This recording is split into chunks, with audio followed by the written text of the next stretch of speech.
Investasi itu nggak mesti banyak uang loh. Sekarang, kalian bisa mulai investasi dengan modal mulai dari Rp10.000 aja.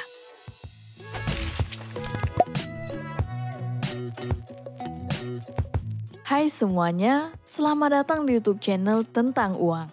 Jangan lupa klik tombol subscribe dan nyalakan lonceng notifikasi supaya kalian tidak ketinggalan video-video baru di channel ini.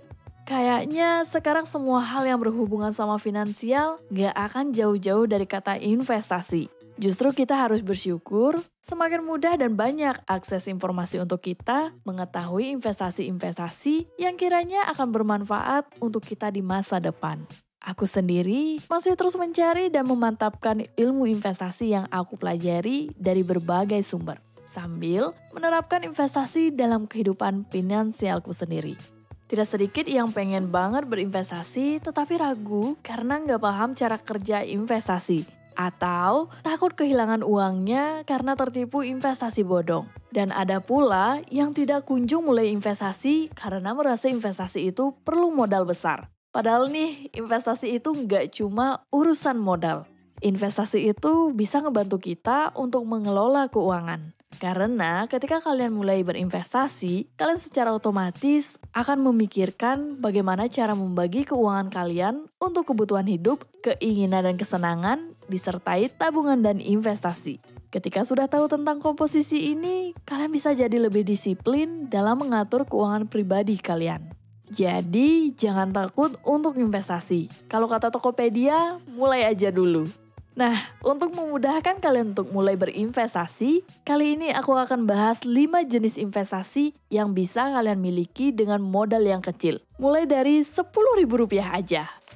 Emas, bisa dibilang merupakan instrumen investasi tertua yang masih bertahan hingga saat ini.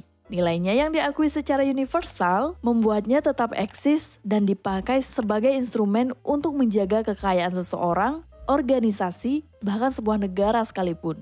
Buat kalian yang mau berinvestasi emas, baik emas fisik maupun emas digital, kalian bisa nih beli emas mulai dari Rp10.000 aja. Kok bisa sih?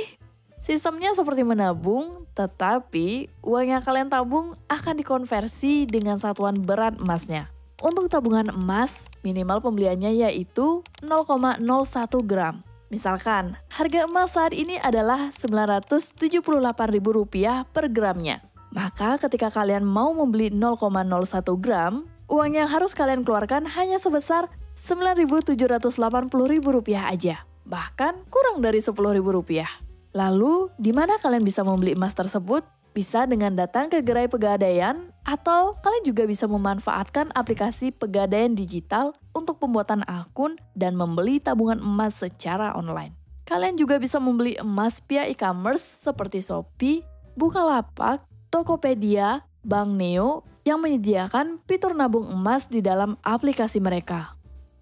Reksadana. Instrumen investasi reksadana bisa dibilang instrumen yang paling mudah karena kita sebagai investor bisa lebih mudah melakukan analisa kinerja perusahaan penyedia reksadana dengan melihat data yang sudah dikurasi oleh manajer investasi. Reksadana sendiri tersedia di berbagai aplikasi investasi yang sudah terdaftar dan diawasi OJK. Kalian bisa membeli reksadana via Ajaib, Bibit, Bareksa, iPod Fund, dan lain-lain.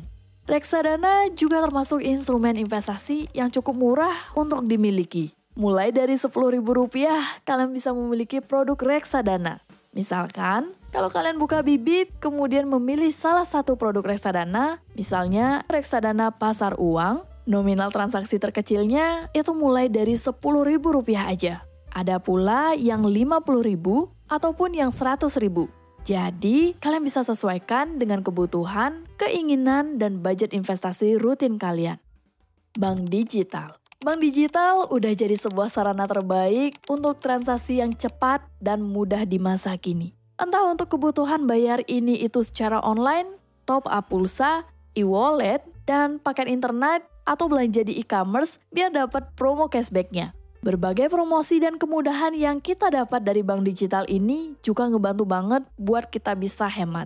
Ada satu fitur bank digital yang menurutku cukup menarik dan bisa jadi alternatif buat kalian yang mau investasi tapi nggak mau pusing analisa pasar, yaitu deposito bank digital. Deposito ini produk keuangan yang ditawarkan oleh bank kepada nasabahnya dengan mengunci uang nasabah dalam satu jangka waktu tertentu dengan imbal bunga yang lebih tinggi dari tabungan biasa. Bank-bank digital seperti Sibank, Bank Jago, Neobank menawarkan deposito dengan imbal hasil yang lebih tinggi ketimbang deposito yang ada di bank konvensional. Depositonya juga punya tenggang waktu yang beragam, mulai dari 1 minggu sampai 1 tahun. Kalian juga tidak akan dibebankan biaya tambahan seperti biaya transaksi, biaya manajer investasi, dan biaya bank kustodian. Kalian hanya akan dikenakan pajak deposito yaitu 20% dari imbal hasil deposito. Dengan adanya fitur ini, kalian bisa menggunakan deposito bank digital sebagai instrumen investasi yang bisa kalian atur sesuai dengan kebutuhan kalian sendiri. Next, kita bahas saham. Saham ini kayaknya instrumen investasi yang paling banyak menarik perhatian. Karena dari zaman dahulu udah banyak yang berkecimpung di sini. Tetapi tidak sedikit juga yang dapat stigma negatif. Untuk saham sendiri, transaksi menggunakan satuan lot, di mana satu lot sama dengan 100 lembar saham. Artinya, ketika kalian melihat harga saham BBRI di angka 4.400, maka satu lotnya sama dengan Rp440.000. Kalau kalian memulai dengan modal kecil, sepertinya akan sulit untuk bisa dapat portofolio dari saham blue chip. Ada baiknya kalian melirik saham yang berada di second liner atau third liner. Contohnya, perusahaan yang mengeluarkan jajanan ringan Taro dan Mikremes, yaitu PT FKS Food Sejahtera Tbk, yang kode sahamnya AISA. Atau perusahaan es krim yang kita kenal sejak kecil, PT Campina Ice Cream Industry, dengan kode saham CAMP. Kedua saham ini, saat video ini dibuat, harganya masih cukup murah, di bawah Rp30.000 per lotnya. Tentunya ketika kalian memutuskan untuk investasi di saham, kalian juga harus siap investasi waktu dan tenaga untuk belajar melihat laporan keuangan dan indikator kinerja perusahaan untuk melihat harga pasaran saham tersebut. Tetapi, kalian tidak perlu khawatir, tidak ada kata terlambat dalam belajar. Peer-to-peer lending. Sederhananya, investasi di P2P lending seperti kalian meminjamkan uang kepada orang lain, tetapi menggunakan perantara penyedia layanan P2P untuk mempertemukan peminjam dana dan pemberi dana. Nantinya, uang yang kalian pinjamkan ini akan dikembalikan dalam jangka waktu tertentu yang sudah disepakati, ditambah bunga yang sudah ditentukan di awal. Bunga yang ditawarkan untuk pemberi dana di P2P lending ini cukup tinggi, yaitu berkisar 10% hingga 18% per tahun, tergantung jangka waktu peminjaman. Kalian juga bisa memilih P2P lending yang memiliki asuransi bagi pemberi dana agar ketika pembayaran macet, uang modal kalian tetap bisa kembali. Perusahaan penyedia layanan P2P lending ini tentunya akan mengenakan biaya admin untuk setiap transaksi pengembalian dana yang kalian terima.